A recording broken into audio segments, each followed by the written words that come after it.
Hello everyone, आज हम टायलर्स theorem की स्टेटमेंट और इसके प्रूफ को समझेंगे। तो चलिए देखते हैं इसकी स्टेटमेंट क्या कहती है। Let f is a function which is defined from interval i to r where i is the closed interval of p q। f क्या, f कोई हमने फंक्शन डिफाइन किया है जो कि इंटरवल i से रियल नंबर्स पर डिफाइन है, जहाँ पर i जो है वो p q का क्लोज्ड इंटरवल है जो कि रियल नंबर्स में लाई करता है। ठीक है। Let n belongs to n, अब n यहाँ पर कोई नंबर है जो कि नेचुरल नंबर से बिलोंग करता है। सपोज दैट कि इस फंक्शन के डेरिवेटिव्स, इस फंक्शन के काफ़ी सारे डेरिवेटिव्स एग्जिस्ट करते हैं, F dash, F double dash x and nth derivative of the given function. ये सभी डेरिवेटिव इसके एग्जिस्ट करते हैं एंड कंटिन्यूस है कौन से इंटरवल पर, आई, कंटिन्यूस है इंटरवल आई पर।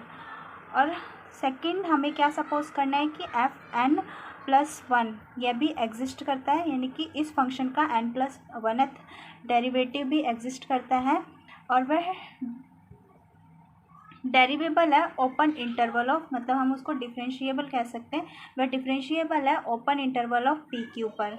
तो जब कोई भी फंक्शन ये दो कंडीशन को सेटिस्फाई करता है, देन अगर कोई भी फंक्शन इन दोनों कंडीशंस को सेटिस्फाई करता है, फिर if a belongs to I, then for any x belongs to interval I, there exists a point say between x and a such that fx is equal to fa plus f dash a x minus a plus f double dash a upon 2 factorial x minus a का whole square, plus ऐसे ही हम आगे भी continue करते रहेंगे। फिर nth derivative of F A upon में n factorial multiply X minus A to the power n plus F N plus oneth derivative of F C N plus one factorial X minus A to the power n plus one.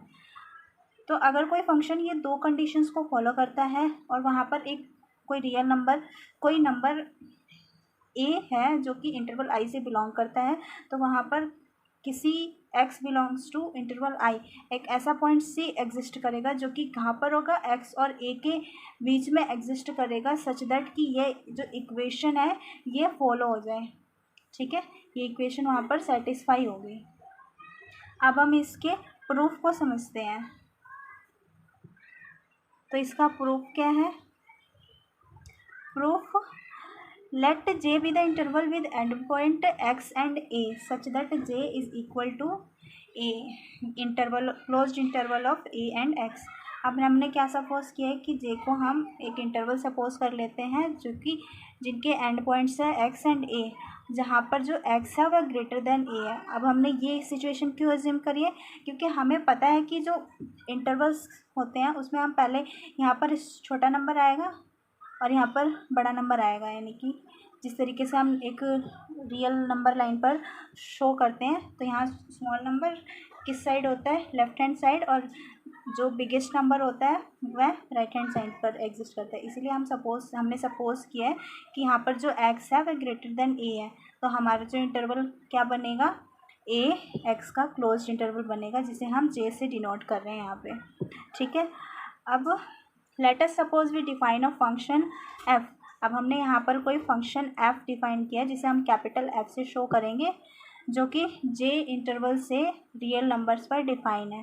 ठीक है, तो function क्या है हमारा, F T, एक function हमने define किया जो कि किसके इक्वल है, F T is equal to F X minus F T minus X minus T into F dash T minus X minus T का whole square upon 2 factorial into F double dash T minus, ऐसे ही so on करते जाएंगे आगे बीच के points, फिर आएगा minus X minus T to the power n upon में n factorial and nth derivative of f minus a into X minus T to the power n plus one and x upon में x minus a to the power n plus one. तो यह function हमने define किया है इस theorem को proof करने के लिए। ठीक है, अब आगे देखते हैं।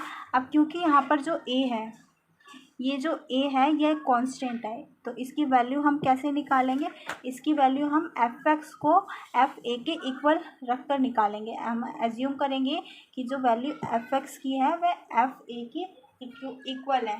ठीक है।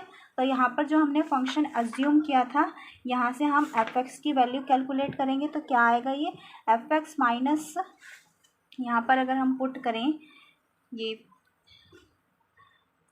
हर टी की जगह हमें एक्स पुट करना है, तो यहाँ अगर रखें तो capital F X is equal to small F X minus, यहाँ पर भी टी की जगह एक्स आएगा तो माइनस एफ एक्स, इसी तरीके से minus x F dash T x minus T square. तो एक्स माइनस इस टी की जगह एक्स लिखेंगे तो ये क्या होती है, ये दो टर्म्स तो कैंसिल हो जाएंगी, टी की जगह अगर हम एक्स पुट कर देंगे और यहाँ X minus X is equal to zero हो जाएगा, तो ये जो पूरा फंक्शन है यहाँ पर ये ज़ीरो हो जाता है। तो एफ एक्स की वैल्यू क्या आएगी, ज़ीरो आएगी, जिसे हम इक्वेशन 2 से शो करेंगे। ठीक है, अब हम एफ ए की वैल्यू फाइंड करेंगे। तो अगर हम एफ ए की वैल्यू इस फंक्शन में डालेंगे, इस वाले फंक्शन में, तो हमारा जो वैल्यू आएगा वह आएगा F A, capital F A is equal to F X minus small F A minus X minus A F dash A minus X minus A upon में 2 factorial into F double dash A minus and so on, then minus X minus A to the power N upon में N factorial into F N A minus A. ठीक है, तो यहाँ पर ये सिर्फ ए कैसे बचा, अगर हम यहाँ पर एक्स, यहाँ इस फंक्शन में टी की जगह ए वैल्यू पुट करेंगे, ए पुट करेंगे तो यहाँ पर क्या होगा, X minus A to the power N plus 1 हो जाएगा, तो ये टर्म इससे कैंसिल हो जाएगी, तो यहाँ ओनली ए बचेगा। ठीक है, तो ये जो इक्वेशन बनी हम इसे इक्वेशन 3 मान लेते हैं। अब हमने क्या अज्यूम करा था, ए की वैल्यू फाइंड करने के लिए हमने ये अज्यूम करा था कि F X is equal to क्या है, एफ ए। तो from equation 1 and from equation 2 and 3 हम क्या लिख सकते हैं, एफ एक्स, यहाँ पे ध्यान दीजिएगा ये स्मॉल एफ एक्स है विच इज़ इक्वल टू, अगर हम इस पूरी वैल्यू को, ये इसके इक्वल है, ये दोनों आपस में इक्वल है और इसकी वैल्यू 0 है, तो अगर हम यहाँ पर 0 पुट कर दें, अगर हम इसे 0 पुट कर दें तो ये क्या हो जाएगा, ये पूरा 0 के इक्वल हो जाएगा। तो हम एफ एक्स को इधर छोड़कर ये जितनी भी नेगेटिव टर्म्स है इसको इक्वल के उस साइड भेज देंगे, तो हमारा क्या आ जाएगा फंक्शन, ये F X is equal to F A plus X minus A into F dash A plus and so on plus X minus A to the power upon N factorial into F to the F N A plus A. तो इसे हम मान लेते हैं equation 4। ठीक है, अब हम देखते हैं, then the function F satisfies the condition of Rolle's theorem. अब ये जो फंक्शन एफ है, ठीक है, ये जो हमने फंक्शन यहाँ पर एज्यूम किया था, यह फंक्शन ये रॉलेस थ्योरम की कंडीशंस को सेटिस्फाई करता है। तो वह कैसे सेटिस्फाई करता है उसे देख लेते हैं। अब हमने एफ एक्स को क्या एज्यूम कर रखा है, ये स्मॉल एफ के छोटे छोटे फंक्शंस हैं, जहाँ पर ये हमने, ये हमारा गिवन है कि F dash F double dash ये सारे एग्जिस्ट करेंगे और ये कंटिन्यूस भी होंगे, कौन से इंटरवल पर, आई इंटरवल पर। और ये जो जे हमने माना है ए एक्स का इंटरवल, ये दोनों ही पॉइंट कौन से इंटरवल से बिलोंग कर रहे हैं, आई इंटरवल से बिलोंग कर रहे हैं, यानी कि ये जो जे इंटरवल है ये इस इंटरवल का सबसेट है। मीन्स इसका मीन्स क्या होगा कि जो ये F dash F double dash S और N derivative of function F, ये सभी कंटिन्यूस होंगे ए एक्स पर। ठीक है, closed interval of A X पर कंटिन्यूस होंगे और ये सभी डेरिवेटिव डिफरेंशिएबल होंगे open interval of A X. तो यहाँ पे रॉलेस थ्योरम की 2 कंडीशंस फॉलो हो गए। अब थर्ड कंडीशन में रॉलेस थ्योरम, यहाँ पर हमने क्या सपोज किया था अपने सूटेबिलिटी के लिए कि F X is equal to F A है।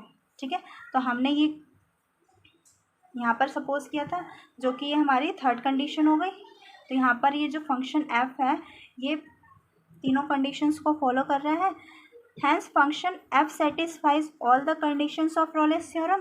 So there exists a point C belongs to open interval of ax such that f dash c is equal to 0.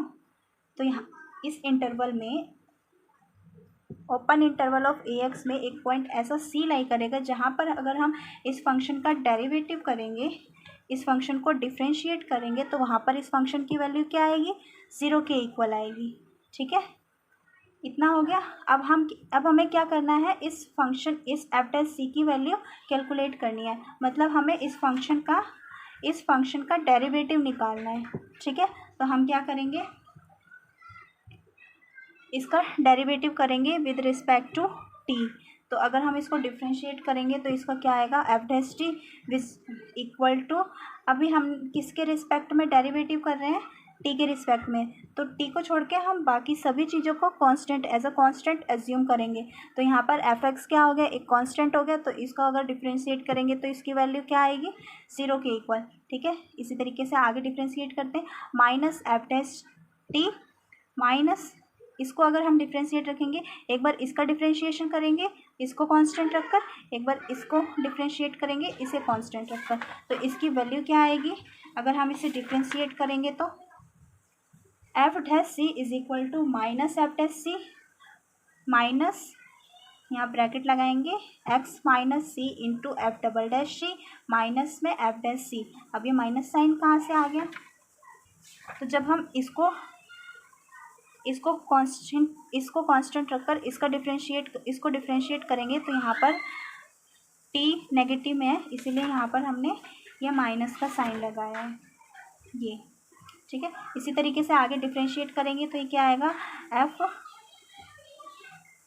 Triple dash C X minus सी का whole square upon में 2 factorial minus में 2 bracket X minus C upon में 2 F double derivative F double dash C, ठीक है। इसी तरीके से आगे डिफ्रेंशिएट करेंगे, सो ऑन, यहाँ पर आएगा minus F N plus 1 C X minus C to the power N upon में N factorial minus X minus C N minus 1 upon N minus 1 factorial into F N C minus A N plus 1 X minus C to the power N X minus A to the power N plus 1।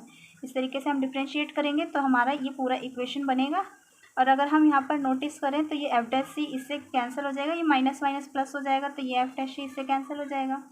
इसी तरीके से यहाँ से अगर हम ये 2 से 2 cancel कर दें तो ये दोनों टर्म सेम हो जाती है विद अपोजिट साइन, यहाँ पे माइनस के साइन के साथ है और ये माइनस माइनस पॉजिटिव साइन के साथ। तो यहाँ पर ये दोनों टर्म, इसी तरीके से दोनों टर्म कैंसिल हो जाएगी। इसी तरीके से इसमें काफ़ी सारी बीच की सारी टर्म्स कैंसिल हो जाएंगी। कौन कौन सी टर्म्स को छोड़कर, एक इस टर्म को छोड़कर, कौन सी टर्म थी हमारी,